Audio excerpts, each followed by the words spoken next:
आज मैं आपको इलेक्ट्रिक फ्लक्स पढ़ाने जा रहा हूँ, ठीक है। बहुत से ऐसी प्रॉब्लम होती है ना कि इलेक्ट्रिक फ्लक्स आखिर है क्या, ठीक है। ध्यान समझना जरा बहुत। ये जो मेरा टॉपिक है इसका नाम है इलेक्ट्रिक फ्लक्स, ठीक है, इलेक्ट्रिक फ्लक्स। बात ये है हमारे कि इलेक्ट्रिक फ्लक्स है क्या, कुछ ध्यान समझिएगा। बहुत बच्चे ऐसे होते हैं ना जिनको समझने में प्रॉब्लम होती है, बस डिफिनेशन को आप लेकर चलते हो, इलेक्ट्रिक फ्लक्स है क्या, ये कर दिया, फॉर्मूला जाना, कहानी खत्म हुई। लेकिन मैं आपको एक इलेक्ट्रिक फ्लक्स के बारे में, आज मैं आपको एक इलेक्ट्रिक फ्लक्स के बारे में आपको एक बेसिक कंसेप्ट में देने जा रहा हूँ, ठीक है। आज मैं इसके बारे में वो सबसे बेसिक कंसेप्ट बताऊंगा कि एक्चुअल में वो इलेक्ट्रिक फ्लक्स होता क्या है हमारा, ठीक है। एक्चुअल में इलेक्ट्रिक फ्लक्स हमारा होता क्या है।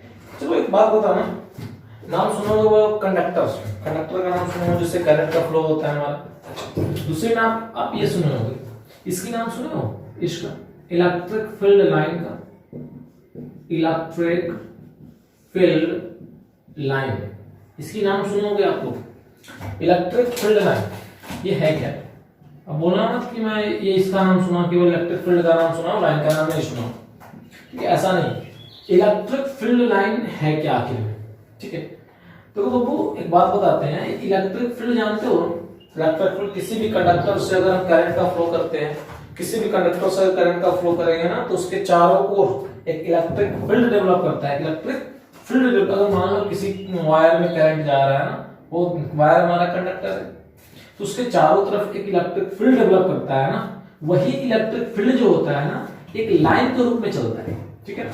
इसी को हम लोग बोलते हैं इलेक्ट्रिक फील्ड लाइन। जैसे फॉर एग्जांपल मैं बता रहा हूं, ध्यान से देखना बोलते हैं, ठीक है।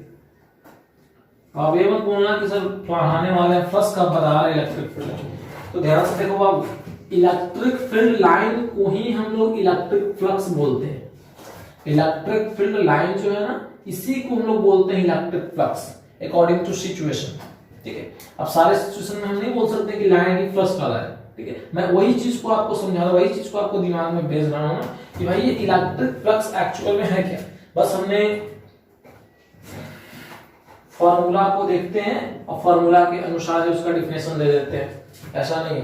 उसका एक्चुअल डिफिनेशन क्या होता है, एक्चुअल रूप में फ्लक्स होता क्या है, मैं आज वो आपको बताने जा रहा हूँ, ठीक है ना। ये इलेक्ट्रिक फील्ड लाइन को ही लोग फ्लक्स बोलते हैं अकॉर्डिंग टू सिचुएशन। क्या कैसा सिचुएशन होगा कि हम लाइन को फ्लक्स बोलेंगे, कैसा सिचुएशन नहीं होगा कि लाइन को फ्लक्स नहीं बोलेंगे, ठीक है। देखिए ये देख रहे हो ना, मान लीजिए मेरा कंडक्टर है, ठीक है, बड़े भी हो गए पीछे, ये मान लीजिए मेरा कंडक्टर है, ठीक है। चलिए मान लेते हैं ये मेरा नॉर्थ पोल, ये मेरा साउथ पोल।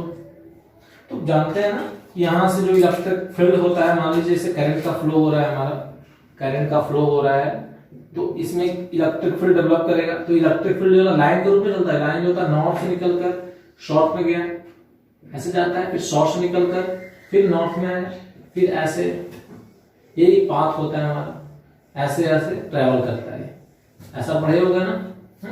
ये जो हमारा होता है इधर से गया, इधर से हमारा लौट आया, ये जो चारों तरफ एक एरिया बना रहा है ना, यही हमारा इलेक्ट्रिक फील्ड होता है। अब यही इलेक्ट्रिक फील्ड एक लाइन के रूप में चलता है, ये जो लाइन देख रहे हो ना, यही लाइन के रूप में चलता है, इसी को हम लोग बोलते हैं इलेक्ट्रिक फील्ड लाइन। भाई ये इलेक्ट्रिक फील्ड लाइन है क्या, तो इलेक्ट्रिक फील्ड लाइन जो होता है ना, इलेक्ट्रिक फील्ड के एक्चुअल पाथ को रिप्रेजेंट करता है। ध्यान सुनना पड़ता है, ठीक है ना। ये जो इलेक्ट्रिक फील्ड है ना, इलेक्ट्रिक फील्ड जो लाइन है ना, ये लाइन, ये इलेक्ट्रिक फील्ड को, किसको, इलेक्ट्रिक फील्ड का एक्चुअल पाथ को, ठीक है, एक्चुअल पाथ को रिप्रेजेंट करता है, ठीक है ना। इलेक्ट्रिक फील्ड किस रूप में चल रहा है, कहां चल रहा है, उस पाथ को दर्शाता है ना, जो लाइन उस पाथ को दर्शाता है, उसी लाइन को हम लोग बोलते हैं इलेक्ट्रिक फील्ड लाइन, और इसी लाइन को हम लोग बोलते हैं फ्लक्स। कैसे बोलते हैं फ्लक्स, को बात की चर्चा है, ठीक है ना। तो बच्चों ये बताना कि मैं इलेक्ट्रिक फील्ड लाइन समझ में आया बात, किसी भी कंडक्टर से, किसी भी कंडक्टर से करंट का फ्लो करेंगे तो उसके चारों ओर एक इलेक्ट्रिक फील्ड डेवलप करता है, और यही इलेक्ट्रिक फील्ड जो होता है ना एक लाइन के रूप में चलता है, ठीक है ना। यही लाइन जो होता है ना, इसको बोलते हैं वो क्या, इलेक्ट्रिक फील्ड लाइन, ठीक है, क्लियर। चलिए तो आज मैं आपको बताऊंगा इलेक्ट्रिक फ्लक्स आखिर है क्या। अच्छा एक बात बताना मेरे को, ये तो मेरा कंडक्टर से इलेक्ट्रिक फील्ड डेवलप किया। इलेक्ट्रिक फील्ड क्या होता है आप लोग जानते होंगे, ये इलेक्ट्रिक फील्ड लाइन के रूप में चलता है, तो इसको हम लोग बोलते हैं इलेक्ट्रिक फील्ड लाइन बोलते हैं, जो इलेक्ट्रिक फील्ड के एक्चुअल पाथ को रिप्रेजेंट करता है। लेकिन बात ये है ना कि हमारा फ्लक्स का डेफिनेशन करना है, फ्लक्स के बारे में समझनी है। ध्यान से देखिएगा बोर्ड पे जरा, इस चीज को मैं इरेज करूंगा।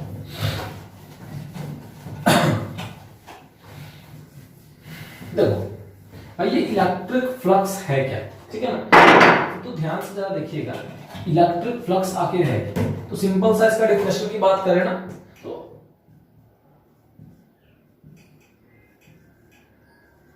द नंबर ऑफ, सुनना ध्यान से, the number of electric field line, electric field lines, सुनना ध्यान से, the number of electric field lines. मैं आपको बताने जा रहा हूं इलेक्ट्रिक फ्लक्स का डेफिनेशन, ध्यान से समझना बोलते जाओ, ठीक है। The number of electric field lines, ठीक है, the number of electric field lines passing, ठीक है, passing through the, passing through the perpendicular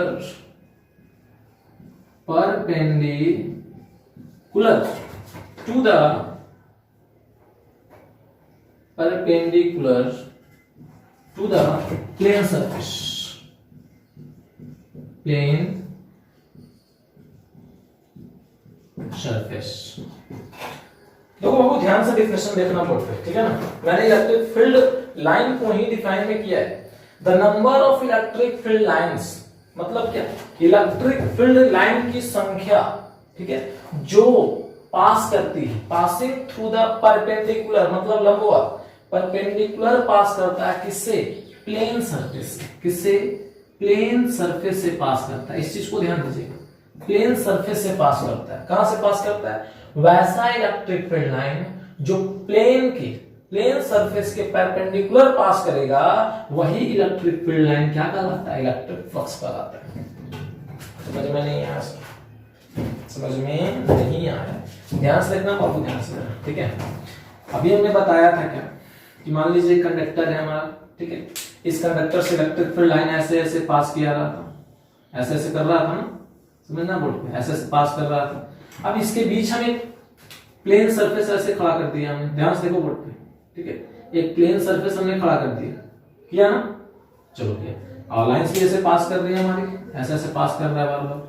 देखो तो ये जो लाइन हमारा पास किया है, ये जो प्लेन सरफेस है, इस प्लेन सरफेस के देखो तो अंदर से पास किया है ना, अंदर से पास किया है ना, नहीं समझे, अंदर से पास किया ना। देखो जैसे मैं इसको बता रहा हूं आपको, ये जो इलेक्ट्रिक फील्ड लाइन है ये प्लेन सरफेस के परपेंडिकुलर है। देखो जैसे ऐसे, अभी हमने इस चीज को प्लेन सरफेस कैसे रख दिया, ऐसा रखा हुआ है ना, 3D चीज ऐसे मैंने रखा है। तो जो इलेक्ट्रिक फील्ड लाइन ऐसे डेवलप किया है, ऐसे से जा रहा है, इधर से ऐसे ऐसे जा रहा है, देखो तो इधर से गया ऐसे घुसा अंदर, ऐसे गया ना, इसके अंदर से होकर गया इलेक्ट्रिक फील्ड लाइन। देखो तो ये जो प्लेन सरफेस है और इलेक्ट्रिक फील्ड लाइन दोनों का बीच का एंगल कितना, 90 है। देखो तो 90, यही बोल रहा है कि वैसा इलेक्ट्रिक फील्ड लाइंस जो प्लेन सरफेस के परपेंडिकुलर पास करेगा, अगर अंदर से घुसकर पास करे तो परपेंडिकुलर पास करेगा, तो यही लाइन हमारा फ्लक्स कहलाता है। अगर परपेंडिकुलर पास नहीं किया, देखो तो ये जो ऊपर वाला लाइन है हमारा कहां से पास कर रहा है, ऊपर से पास कर रहा है, देखो तो ऐसे ऐसे पास कर रहा है, तो ये परपेंडिकुलर नहीं ना हुआ सर, ये प्लेन के परपेंडिकुलर पैरेलल हो गया हमारा, ये प्लेन के पैरेलल हो गया, परपेंडिकुलर नहीं है, तो परपेंडिकुलर नहीं है तो ये वाला लाइन हमारा फ्लक्स नहीं कहलाएगा। जैसे देखो तो अभी हमने इस लाइन के बारे में बोलते हैं, तो ये जो लाइन है इस प्लेन के अंदर से नहीं होकर गया, मतलब परपेंडिकुलर होकर नहीं गया है, ठीक है ना, तो ये वाला लाइन हमारा फ्लक्स नहीं कहलाएगा। लेकिन ये जो तीनों है यही हमारा फ्लक्स है। तो क्या बोला, number of electric field lines, electric field line की संख्या जो अंदर से प्लेन सरफेस से परपेंडिकुलरली पास करेगा वही हमारा फ्लक्स कहलाता है। तो कितना इलेक्ट्रिक फील्ड लाइन पास कर रहा है प्लेन के अंदर से, 3, तो 3 जो हो गया वही मेरा हो गया क्या, फ्लक्स। वास्तव में 4 फ्लक्स का लाइन था, इलेक्ट्रिक फील्ड लाइन 4 थी, लेकिन फ्लक्स का मान 3 क्यों हुआ। डिफिनेशन बोलता है सर, इलेक्ट्रिक फ्लक्स बोलता है कि वही इलेक्ट्रिक फ्लक्स कहलाएगा जो इलेक्ट्रिक फील्ड लाइन की संख्या जितनी प्लेन सरफेस के परपेंडिकुलर पास करेगा। अगर एक परपेंडिकुलर पास नहीं करेगा तो इलेक्ट्रिक फ्लक्स नहीं कहलाएगा। ये बात की चर्चा होती है। तो समझ में आ रही है बात क्या बोलता है ना इलेक्ट्रिक फ्लक्स। ये हमारा बेसिक कांसेप्ट है इलेक्ट्रिक फ्लक्स का। जैसे मैं भी बता रहा हूं आपको, थोड़ा सा ध्यान से देखिए। बात है बाबू इलेक्ट्रिक फ्लक्स को रिप्रेजेंट किससे करते हैं, तो थोड़ा सा देख लीजिए। Electric flux it is denoted by phi, it is denoted by phi। ये देख लो ना phi, इसको हम लोग phi से रिप्रेजेंट करते हैं। किससे रिप्रेजेंट करते हैं, phi से। phi हमारा फ्लक्स होता है, लेकिन इसके सफिक्स में हम एक डाल देते हैं e। e बोले तो इलेक्ट्रिक फ्लक्स, ध्यान से समझना वर्ड में, ठीक है। इलेक्ट्रिक फ्लक्स, फ्लक्स देखो phi को हम लोग फ्लक्स बोलते हैं। ये जो phi है ना, इसको हम लोग बोलते हैं फ्लक्स, ठीक है। phi को हम लोग बोलते हैं फ्लक्स। कैसा फ्लक्स, इलेक्ट्रिक फ्लक्स। तो बोलेगा सर फ्लक्स बोल ही रहे तो क्यों इलेक्ट्रिक लगा रहे, बहुत सारे लोगों में इलेक्ट्रिक नहीं देता है, ई नहीं देता है। देखो बाबू ये जो हमारा फ्लक्स हुआ ना, ये दो तरह का फ्लक्स होता है, ठीक है। अभी हम लोग इलेक्ट्रिसिटी पढ़ रहे हैं तो उसमें इलेक्ट्रिक फ्लक्स हुआ, इलेक्ट्रिक फ्लक्स हुआ। अगर हम लोग मैग्नेट पढ़ेंगे तो उसमें मैग्नेटिक फ्लक्स पढ़ेंगे, मैग्नेटिक फ्लक्स पढ़ेंगे, मैग्नेटिक फ्लक्स पढ़ेंगे। तो इसीलिए हम लोग इलेक्ट्रिक फ्लक्स में हम लोग फाई, इलेक्ट्रिक फ्लक्स में हम लोग फाई ई की चर्चा करते हैं और मैग्नेटिक में फाई एम की चर्चा करते हैं। तो देखकर आप बता सकते हो ना कि ये मैग्नेटिक फ्लक्स है, ये इलेक्ट्रिक फ्लक्स है, ठीक है ना। तो सिंपल ढंग से इलेक्ट्रिक फ्लक्स को हम लोग फाई ई से रिप्रेजेंट करेंगे, क्लियर। चलिए देखो अब बात ये है ना कि मान लीजिए कोई भी प्लेन सरफेस, ठीक है, कोई भी plane surface electric field line उससे अगर परपेंडिकुलरली पास करेगा, इस चीज को ध्यान देना, परपेंडिकुलरली पास करेगा तभी वह लाइन हमारा नंबर कहलाएगा, फ्लश कहलाएगा, नहीं तो फ्लश नहीं कहलाएगा। जैसे फॉर एग्जांपल मैं देखता हूं यहाँ पे, जैसे मान लीजिए हमारा ये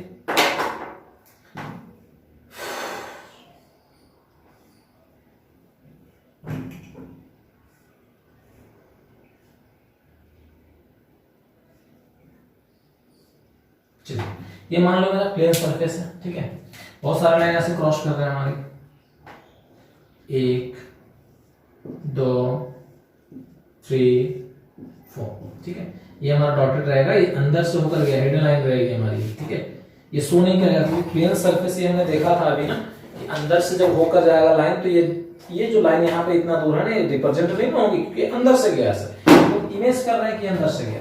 तो ये लाइंस, ये जो इलेक्ट्रिक फील्ड लाइंस प्लेन के अंदर से गया ना, तो जितना लाइन अंदर से होकर जाएगा वही मेरा फ्लक्स का मान कहलाता है। जरा बताइए यहाँ पे फाई ई इलेक्ट्रिक फ्लक्स का मान कितना हो गया, 4। क्यों 4 हुआ सर, 4 इसलिए हुआ कि 4 लाइन अंदर से होकर जा रहा है। समझे कि नहीं समझे। जैसे मैंने एक और एग्जांपल ले लिया ऐसे यहाँ पे, ये मान लीजिए मेरा प्लेन, ठीक है।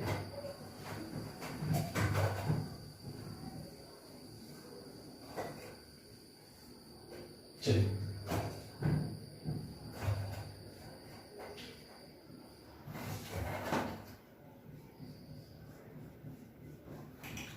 कुछ लाइंस ऐसे हमारी पास कर रही है, ठीक है।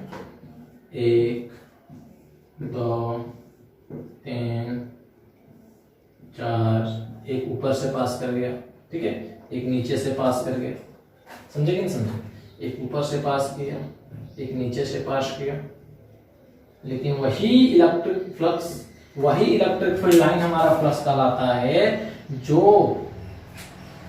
अंदर से पास करता। तो जरा बताइए आप इसमें फाई का मान कितना होगा, इलेक्ट्रिक फ्लक्स का मान कितना होगा बताइए। तो 1 2 3 4 5 6 हो जाएगा। ऐसा नहीं सर, अंदर से पास करेगा, दोनों तो बाहर से पास कर रही है ना, अंदर से जो पास करेगा ना वही हमारा फ्लक्स हुआ।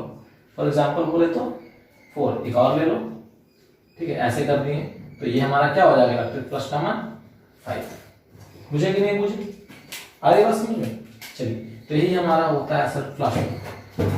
फ्लक्स जनरली में होता क्या है, तो इलेक्ट्रिक फ्लक्स हम लोग वैसा लाइंस, वैसा इलेक्ट्रिक फील्ड लाइन जो सरफेस, प्लेन सरफेस के परपेंडिकुलरली पास करेगा उसी को हम लोग बोलते हैं इलेक्ट्रिक फ्लक्स। इलेक्ट्रिक फ्लक्स जो होता है अंदर से पास करेगा।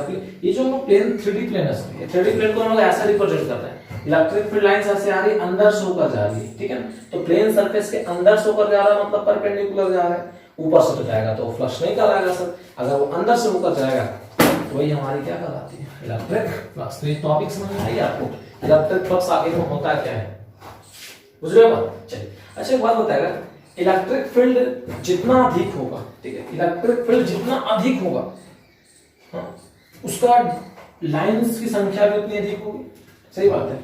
इलेक्ट्रिक फील्ड डेंसिटी भी बढ़ेगा, उतना ज्यादा नजदीकी होगी उसमें। चलिए इस चीज को नोट करेगा।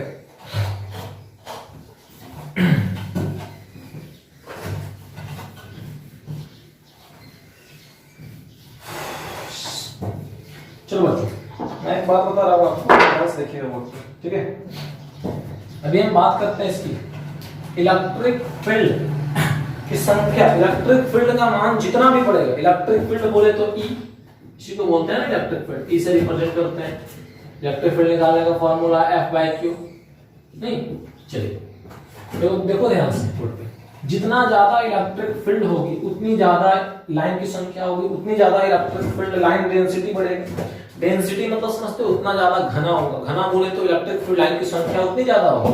जैसे मान लीजिए कंडक्टर था हमारा, ये कंडक्टर था हमारा, ठीक है, बहुत ज्यादा इलेक्ट्रिक फील्ड लाइन है, इलेक्ट्रिक फील्ड बहुत ज्यादा है मतलब ऐसे ऐसे निकल रहा है, ऐसे जा रहा है, ऐसे जा रहा है। देखो तो इलेक्ट्रिक फील्ड लाइन की संख्या ज्यादा है मतलब लाइन डेंसिटी, ठीक है, लाइन की संख्या बहुत ज्यादा मतलब लाइन डेंसिटी उतना ही अधिक होगा। कब? जब इलेक्ट्रिक फील्ड का मान जितना बढ़ेगा, और जब लाइन की संख्या बढ़ेगी तो फ्लक्स का संख्या भी तो ऑलरेडी बढ़ेगा, क्योंकि लाइन को ही तो बोलते हैं फ्लक्स। इलेक्ट्रिक फील्ड लाइन को ही फ्लक्स बोला जाता है जब वह लाइन सरफेस, प्लेन सरफेस के परपेंडिकुलर भी पास करेगा, ठीक है ना। चलिए देखो ध्यान से इस बोर्ड पर, अभी हमारी चर्चा 2 पॉइंट पर करती है, ठीक है ना। मैं भी आपको 2 पॉइंट दिखाने जा रहा हूं, ध्यान से देखना होगा, ठीक है।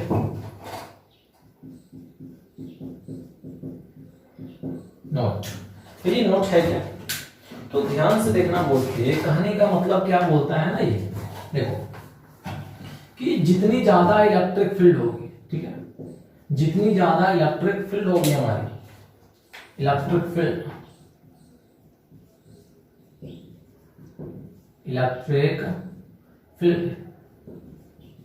जितना ज्यादा इलेक्ट्रिक फील्ड होगा उतना ही ज्यादा फील्ड लाइन डेंसिटी होगी, लाइन डेंसिटी, और जितना लाइन डेंसिटी बढ़ेगा उतना ही रफ्तार से हमारा इलेक्ट्रिक फ्लक्स का मान भी बढ़ेगा। क्या गलत बात है? नहीं गलत बात है। कहने का मतलब क्या कि जितना ज्यादा इलेक्ट्रिक फील्ड बढ़ेगा, इलेक्ट्रिक फील्ड का मान बढ़ाओगे तो लाइन डेंसिटी ऑलरेडी बढ़ेगा। लाइन डेंसिटी बोले तो लाइन की संख्या बढ़ेगी, लाइन की संख्या जहां बढ़े तो फ्लक्स का मान बढ़ेगा।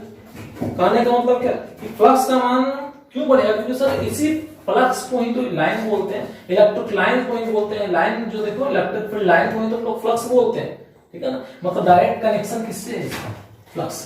कहने का मतलब बोल सकते हैं कि इलेक्ट्रिक फील्ड का मान जब बढ़ेगा तो फ्लक्स का मान भी बढ़ेगा। मतलब दोनों में रिलेशन कैसा है, प्रोपोर्शनली का, डायरेक्टली प्रोपोर्शनली का है ना, क्योंकि इलेक्ट्रिक फील्ड का मान बढ़ाएंगे तो फ्लक्स का मान भी आपका बढ़ेगा। देखिए ध्यान से, मतलब बोल सकते हैं कि इलेक्ट्रिक फील्ड जो है हमारा, इलेक्ट्रिक फील्ड इज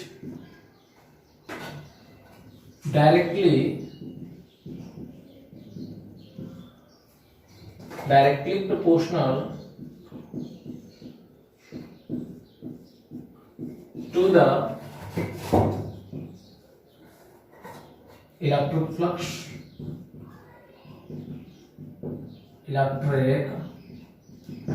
मतलब डायरेक्टली रिलेशन है इसका, ठीक है, किससे, इलेक्ट्रिक फ्लक्स। कहने का मतलब इलेक्ट्रिक फील्ड का मान जो है ना डायरेक्टली प्रोपोर्शनल, मतलब डायरेक्टली रिलेटिव, प्रोपोर्शनल रिलेटिव बोल सकते हैं हम, डायरेक्टली रिलेटिव किसके रिलेटिव है, इलेक्ट्रिक फ्लक्स का रिलेटिव है, ठीक है। कहने का मतलब क्या कि अगर हम लोग इलेक्ट्रिक फील्ड का मान बढ़ाएंगे तो फ्लक्स का मान भी क्या होगा, बढ़ेगा। फ्लक्स का मान भी क्या होगा, बढ़ेगा। मतलब इस साइन को ध्यान से देखना होगा, ठीक है। पहला मेरा ये चीज मिला, क्या चीज मिला कि फ्लक्स का मान किस किस पे निर्भर करता है, ठीक है ना, किस किस पे निर्भर करता है फ्लक्स का मान। तो फ्लक्स का मान सबसे पहला निर्भर किया इलेक्ट्रिक फील्ड पे, इलेक्ट्रिक फील्ड जितना बढ़ाएंगे फ्लक्स का मान उतना ही बढ़ेगा, ठीक है ना। दूसरा क्या होता है बाबू, ध्यान से देखना बोर्ड पे जरा, ठीक है। Second topic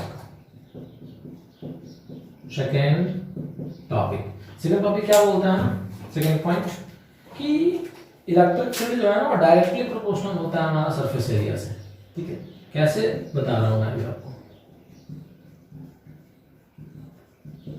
electric field is directly proportional to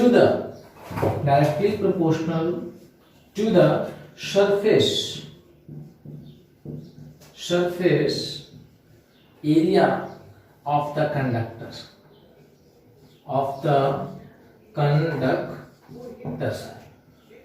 Babu conductor क्या है, जैसे करंट का फ्लो क्वेश्चंस बोल रहे हैं ना, पॉइंट बोल रहे हैं ना, इलेक्ट्रिक फील्ड सॉरी इसको फ्लक्स करो, इलेक्ट्रिक फ्लक्स, ठीक है।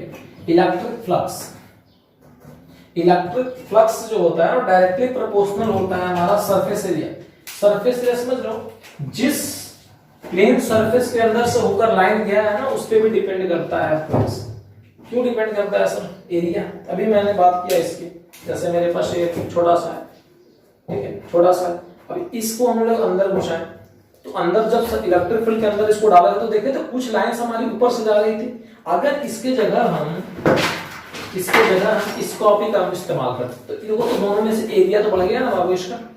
अभी जो लाइन इसके ऊपर से जा रहा था वो अब इसके अंदर से होकर जाएगा, अंदर से जब होकर जाएगा तो मेरा फ्लक्स का मान भी तो बढ़ा ना। वही लाइन अगर इससे इस छोटे से चीज में ऊपर से जा रहा था, अब हमने एरिया को बढ़ा दिया, एक बड़ा प्लेन सरफेस ले लिया, तो जो लाइन ऊपर से जा रहा था उसमें अब अंदर से जा रहा है, वो लाइन अंदर से जा रहा है तो उसका गिनती भी हमारी किसमें होगी, फ्लक्स में होगी, नहीं होगी। तो वही बात हम इसमें कर रहे हैं कि सरफेस एरिया बढ़ाएंगे तो इलेक्ट्रिक फ्लक्स का मान भी क्या होगा, बढ़ेगा ऑलरेडी। मतलब सीधा सीधी बोल सकते हैं क्या, जैसे देखो मैंने भी इसको बता रहा हूं, जैसे मान लीजिए हमारा प्लेन सरफेस है, ठीक है, ये हमारा प्लेन सरफेस है, ठीक है। चलिए प्लेन सरफेस, हमने प्लेन सरफेस को उस बात से बढ़ा ले लिया, देखो तो लाइन जो हमारी इसे क्रॉस कर रही है,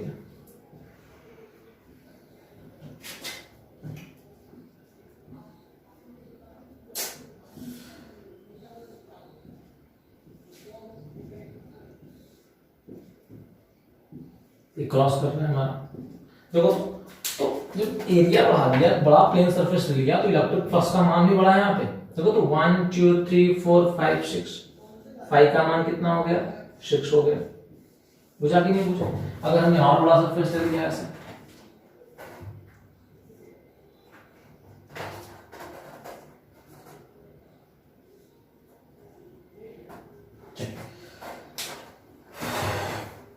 कुछ ऐसे पास कर दिया,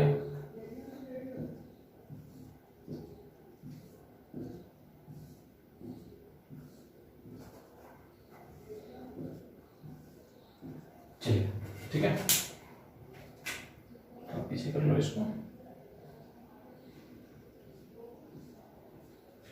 ये हमारा लाइन हिडन होगी ना,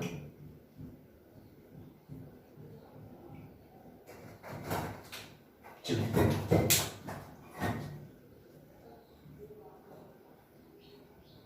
चलो इसमें वो बताएगा फाई का मान कितनी होगी हमारी, इलेक्ट्रिक फ्लक्स फाई ई का मान कितना होगा 1 2 3 4 5 नॉट 6, ये नीचे से पावर राशि 5, बुझा पा।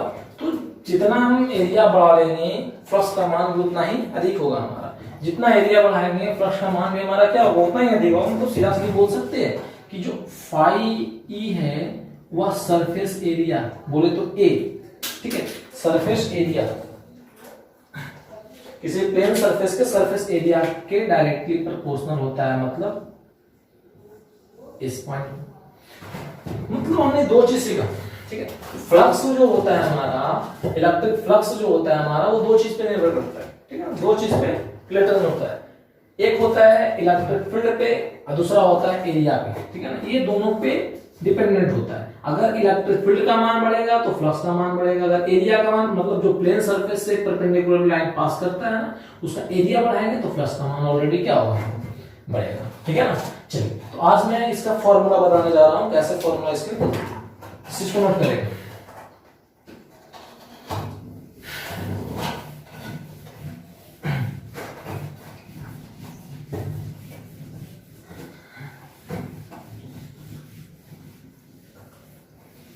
चलिए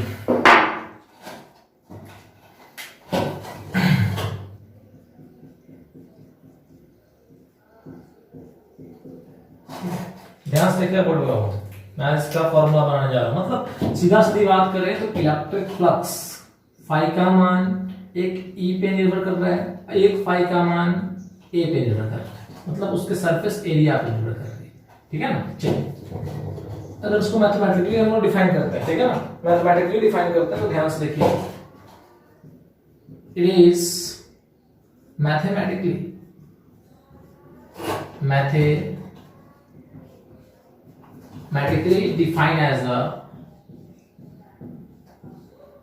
defined as a dot product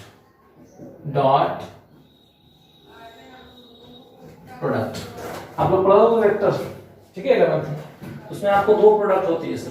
product दो तरह का होता है, डॉट प्रोडक्ट होता है जो हम लोग इस तरह से रिप्रेजेंट करते हैं, एक क्रॉस प्रोडक्ट ऐसा होता है जैसे A dot B A cross B, ठीक है ना।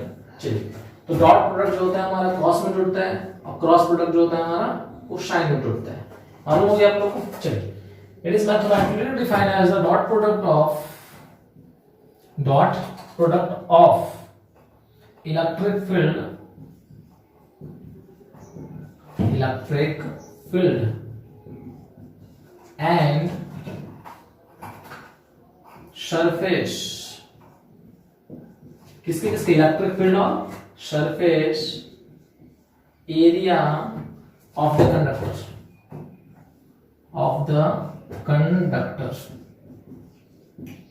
कहने का मतलब क्या कि जो इलेक्ट्रिक फील्ड है ना हमारा, इलेक्ट्रिक फ्लक्स जो है वो डिफाइन कैसे करता है, तो इलेक्ट्रिक फील्ड और सरफेस एरिया के डॉट प्रोडक्ट के बराबर होता है। डॉट प्रोडक्ट बोले तो कहने का मतलब क्या कि यहां जो बोल रही है हमारे ना कि जो फाई है, फाई ई, ये जो इलेक्ट्रिक फील्ड है ना वो सरफेस इलेक्ट्रिक फील्ड के, किसके, ये जो इलेक्ट्रिक फ्लक्स है वो इलेक्ट्रिक फील्ड ई के और सरफेस एरिया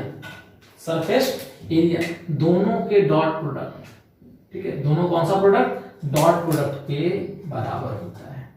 यही हमारा होता है सर फॉर्मूला, इलेक्ट्रिक फ्लक्स निकालने का ये हमारा बेसिक फॉर्मूला है, ठीक है ना, दोनों का डॉट प्रोडक्ट। चलिए इसको डिफाइन करते हैं, अभी बताइएगा ध्यान से। चलिए चूंकि फाई ई और ए का डॉट प्रोडक्ट है तो डॉट प्रोडक्ट हमारा कॉस में टूटता है। कॉस बोले तो electric field into surface area, दोनों का मैग्नीट्यूड इनटू कॉस थीटा, यही हमारा होता है सर फॉर्मूला। किसका फॉर्मूला, इलेक्ट्रिक फ्लक्स निकालने का फॉर्मूला, ठीक है। चलिए इलेक्ट्रिक फ्लक्स निकालने का यही हमारा फॉर्मूला होगा, जिसमें हमारा ई क्या है, तो इलेक्ट्रिक फील्ड, जिस कंडक्टर से इलेक्ट्रिक फील्ड पास कर रहा है, जिस कंडक्टर से करंट पास कर रहा है उसने कितना इलेक्ट्रिक फील्ड डेवलप किया वो आपको फाइंड आउट करना पड़ेगा। जिस प्लेन सरफेस से पास कर रहा है उसका एरिया कितना है, और थीटा जो होता है ना वो इलेक्ट्रिक फील्ड और सरफेस एरिया के बीच का एंगल होता है। जैसे देखिए ध्यान से, वेयर इसमें चार चीज, एक फाई ई, तो फाई जानते हो आप लोग क्या हो, इलेक्ट्रिक फ्लक्स है, ई क्या है, इलेक्ट्रिक फील्ड है, ए क्या है, सरफेस एरिया है, थीटा क्या है सर, तो थीटा हमारा एंगल है, नहीं।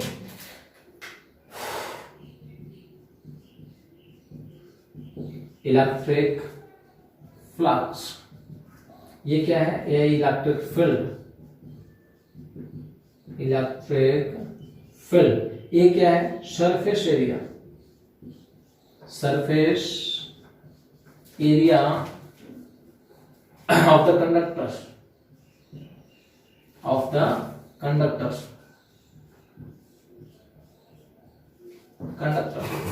एंगल थीटा क्या है सर, तो थीटा है हमारा एंगल किसके किसके बीच? तो एंगल बिटवीन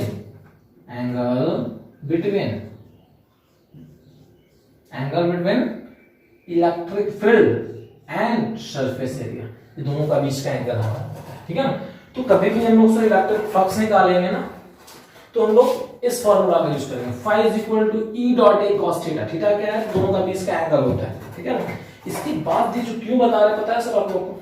ये बहुत ही इंपॉर्टेंट चीज है आपका 12th क्लास के व्यू से, ठीक है। जिसमें आगे एक आती है हमारी गॉसेस थ्योरम, इसका नाम आप लोग सुने होंगे, ठीक है, गॉसेस थ्योरम।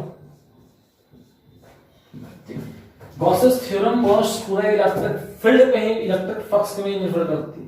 भाई गॉसेस थ्योरम है क्या? तो गॉसेस थ्योरम कुछ है नहीं। गॉसेस महोदय ने एक थ्योरम दिया था इलेक्ट्रिक फ्लक्स निकालने का। ये जो देख रहे हो ना, ये फॉर्मूला निकाले हैं इलेक्ट्रिक फ्लक्स का, ये काफी कठिनाई होती है निकालने में, ठीक है। लेकिन जब गॉसेस जी ने आए थे ना, तो गॉसेस जी ने एक सरल ढंग से इलेक्ट्रिक फ्लक्स निकालने का तरीका बताया था, एक इक्वेशंस दिए थे, एक थ्योरम दिए थे। उसी थ्योरम को हम लोग बोलते हैं गॉसेस थ्योरम, जो मैं आपको नेक्स्ट क्लास में पढ़ाऊंगा, ठीक है। आज मैं आपको केवल बता रहा था इलेक्ट्रिक फ्लक्स होता क्या है। तो इलेक्ट्रिक फ्लक्स निकालने का बस एक formula, phi e, electric flux जिसको हम phi से रिप्रेजेंट करते हैं, phi is equal to E dot A cos theta. E क्या है? इलेक्ट्रिक फील्ड है, A क्या है? सरफेस एरिया है, थीटा क्या है? एंगल है। किसके किसके बीच? E और A के बीच का। प्रॉब्लम? नो प्रॉब्लम, इसको नोट करेगा, ठीक है।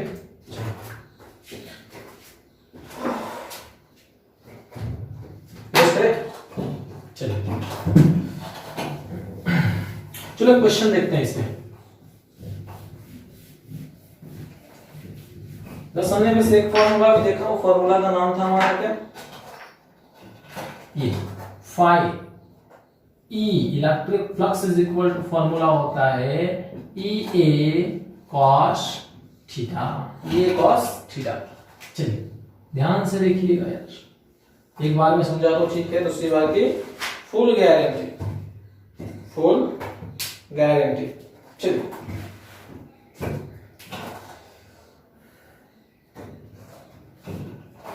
एक क्वेश्चन लिख रहा हूं बोर्ड पे मैं, ठीक है। उसके बाद आप लोग घर से क्वेश्चन बनाना। क्वेश्चन बोल रहा है क्या? ध्यान से देखना, ठीक है। बोल रहा है रेक्टेंगुलर सरफेस है, ठीक है। Rectangular surface having length and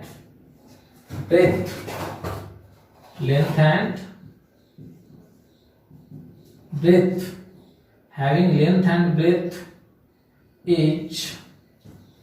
having length and breadth is 10 centimeter or 15 centimetre respectively, ठीक है, क्रमशः रिस्पेक्टिवली, ठीक है। एक रेक्टेंगुलर सरफेस है सर, जिसका लेंथ कितना है? 10 सेंटीमीटर, ब्रेथ कितना है? 15 सेंटीमीटर, ठीक है। And uniformly electric field, uniformly electric field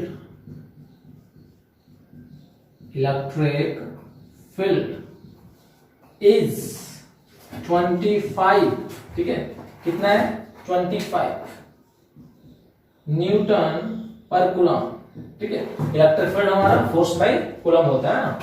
ये हमारा 10 सेंटीमीटर, ये हमारा 15 सेंटीमीटर लेंथ और ब्रेथ दिया हुआ, किसका? रेक्टेंगुलर सरफेस है, ठीक है। और उसका इलेक्ट्रिक फील्ड दिया हुआ है कि उस कंडक्टर में कितना इलेक्ट्रिक फील्ड डेवलप करता है? तो 25 न्यूटन पर कूलम, ठीक है।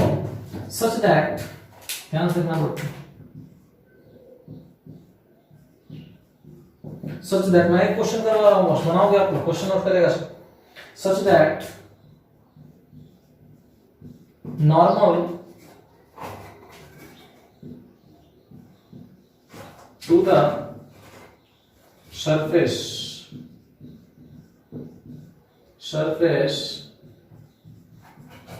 makes an angle is 60 degree, ठीक है। उसके बीच का एंगल कितना दिया हुआ? 60 डिग्री दिया हुआ है। देन तो तो फाइंड करना है, देन फाइंड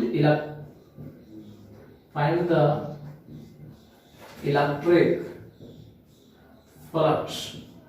क्या निकालना है मेरे को? इलेक्ट्रिक फ्लक्स निकालना है। ध्यान से देखिएगा बोर्ड पे, ठीक है। पहला काम, ठीक है, कोई भी क्वेश्चन दिया रहे सबसे पहले हम उसको गिवन कर लेंगे, दिया हुआ क्या क्या चीजें है हमारा, ठीक है। तो इसमें दिया हुआ जो चीज है उसको सबसे पहले हम गिवन करेंगे, ठीक है। क्या करेंगे? गिवन करेंगे, क्या क्या चीज हमारा दिया गया है। चलिए गिवन क्या क्या दिया हुआ है। तो पहला दिया हुआ हमारा लेंथ ऑफ रेक्टेंगुलर सरफेस, नहीं, length of rectangular surface, length of rectangular surface as कितना है? 10 सेंटीमीटर, ठीक है। चलिए लेंथ की जगह दूसरा दिया होगा मेरा breadth of rectangular surface is 15 centimetre. Problem. चलिए फिर दिया हुआ हमारा इलेक्ट्रिक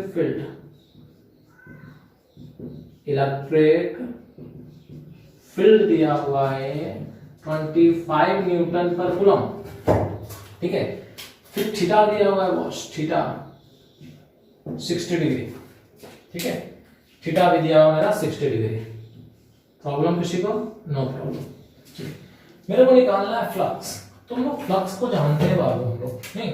फ्लक्स का बस एक ही फॉर्मूला में जाना है, एज वी नो दैट, जैसे कि हम लोग जानते हैं, एज वी नो दैट, जैसे कि हम लोग जानते हैं। क्या जानते हैं? तो जानते हैं हम लोग ये है कि phi E electric flux is equal to formula होता है E dot A cos theta. चलिए बाबू रेक्टेंगल है, रेक्टेंगल का लेंथ दिया हुआ, ब्रेथ दिया हुआ, एरिया निकाल लोगे। रेक्टेंगुलर का एरिया होता है लेंथ इनटू ब्रेथ, मालूम है ना। चलिए सारा वैल्यू दिया हुआ खाली पुट कर दो। इलेक्ट्रिक फील्ड का मान 25 इनटू एरिया जो निकलता है वो लेंथ इनटू ब्रेथ होता है, इनटू कॉस थीटा, थीटा का मान 60 डिग्री। चलिए तो 25 इनटू, ठीक है, लेंथ इनटू ब्रेथ, लेंथ का वैल्यू 15 इनटू ब्रेथ का वैल्यू 10 इनटू कॉस 60 का मान 2। काटिए इसको, 5 बार में कट गया तो आया मेरा 25 इनटू 15 गुना 5। मल्टीप्लाई करो, 15 पच्चे 75, तो 25 गुना 75, ठीक है ना। 25 गुना 75 मल्टीप्लाई कर दीजिए, 75 को 25 से, तो 55 25 के 5 हाथ में दो, 7 पचे 35 और 2 37, 5 गुना का 10 के 0 हाथ में 1, 7 गुना का 14 और 1 15, 5 7 8 1875, 1875 फ्लक्स आया सर। भाई यूनिट क्या है, बात फंसती है यहाँ पे। कोई भी आप न्यूमेरिकल्स बनाओगे ना तो बात यहाँ पे आप करके छोड़ देते हो, डायरेक्ट इसको आंसर लिख देते हो आप। ऐसा आंसर ऐसा नहीं है बॉस, किसी भी चीज का आप यूनिट लिखो, ठीक है ना। फ्लक्स का यूनिट होता आखिर में क्या? फ्लक्स का यूनिट आखिर में होता क्या है हमारा, ये तो पता ही नहीं है मेरे को भी। फ्लक्स का यूनिट आखिर में होता क्या है तो करना पड़ेगा ना बॉस, ठीक है। मैंने न्यूमेरिकल्स आपको बता दिया, ठीक है। ये न्यूमेरिकल्स फुली गलत है। अब बोलो कैसे गलत है? ये मैं आप लोग को देख रहा था कि आप लोग करते क्या। बात यहाँ पे फंसती है, बात है ना, बात यहाँ पे ये फंसती है कि आपने जो यूनिट, किसी भी न्यूमेरिकल्स बनाने से पहले हम लोग सरल यूनिट में बात करते हैं। किसी भी चीज का आप यूनिट देखो पहले, यूनिट जब तक नहीं देखने आओगे ना तब तक आप नहीं सीख सकते, ठीक है। आप हमेशा यूनिट को छोड़ देते हो, जैसा है वैसा पुट कर दिया आपने। यहाँ देख रहे हो लेंथ और ब्रेथ दो चीज है। ये जो लेंथ है वो भी सेंटीमीटर में, ब्रेथ भी दोनों सेंटीमीटर में, लेकिन यहाँ सर न्यूटन, ये ऐसा यूनिट है, सीरियस यूनिट है, तो कैसे पेयर बनेगा? अरे भाई ये करा था तो ना काम बनता, मैंने सॉल्व कर दिया आप छाप लिए, तो ऐसा नहीं होता है। आप उस चीज के यूनिट को देखो, ठीक है ना, यूनिट क्या बोलता है। इस चीज को हमको सेंटीमीटर में कन्वर्ट करना पड़ेगा, ठीक है ना। हम भी बना दिए, आप भी बना कर निकल गए। देखिए आप रिपोर्ट, ये हमारा था 10 सेंटीमीटर, ठीक है। तो इसको मीटर में कन्वर्ट करने के लिए 100 से डिवाइड करना पड़ेगा कि नहीं पड़ेगा? तो 10/100, 1 0 से 1 0 मतलब 0.1, बोले तो 1/10 को लिख सकते हैं, 1/10 मीटर। इसको भी लिख सकते हैं, 15 है ना, 15 सेंटीमीटर था, 15 सेंटीमीटर तो लिख सकते हैं कि 15/100 मीटर। इसको डायरेक्टली इसको भी लिख दो 10/100 मीटर में कन्वर्ट हो गया। अब इसको लेंथ और ब्रेड्थ हम लोग पुट करेंगे यहाँ पे, ठीक है। अब हम लोग लेंथ और ब्रेड्थ को पुट करेंगे। जैसे यहाँ क्या था मेरा 25 इंटू लेंथ का मान 10/100, ब्रेड्थ का मान 15/100 इंटू cos 60 का मान 1/2। उसका तय बाबू 25 चौके 100, 1 0 से 1 0, तो आया क्या मेरे को, तो आया मेरे को 15 बटा ये मेरा 40 गुना 2, मतलब 15 बटा 80। 80 यूनिट क्या है इसका, यूनिट पता नहीं मेरे को, तो वो मैंने इसीलिए यूनिट नहीं बताया आपको भी, ठीक है ना, इसलिए मैंने भी यूनिट नहीं बताया आपको। यूनिट तो कैसे निकलता है, ठीक है ना, बिना यूनिट का आप न्यूमेरिकल्स नहीं बना सकते। आंसर लगाया से मिला लगा आंसर, ठीक है। देखिए मैं इसका ऐसा यूनिट लिखने जा रहा हूं, ठीक है। देखिए अभी हम इसका एसआई यूनिट की बात करते हैं, एसआई यूनिट्स, ठीक है। इलेक्ट्रिक फील्ड, इलेक्ट्रिक फील्ड, तो इलेक्ट्रिक फील्ड ई फॉर्मूला होता है फोर्स बाय कूलम, तो फोर्स का एसआई यूनिट न्यूटन बटा चार्ज का कूलम इनटू एरिया है, तो एरिया का एसआई यूनिट होता है मीटर स्क्वायर। तो सिंपल सी बात है, न्यूटन मीटर स्क्वायर पर कूलम, यही इसका मेरा क्या होगा SI unit, newton metre square पर coulomb. This is my answer. तो घर से आपको क्वेश्चंस बनाना किसका, फ्लक्स का, ठीक है। आज मैं इतना ही छोड़ता हूँ, अगले क्लास में पढ़ाऊंगा गॉसेस थ्योरम, ठीक है। नेक्स्ट वीडियो में आ जाएगा गॉसेस थ्योरम के बारे में, जो पूरी से सर रिलेटिव है हमारी, ठीक है।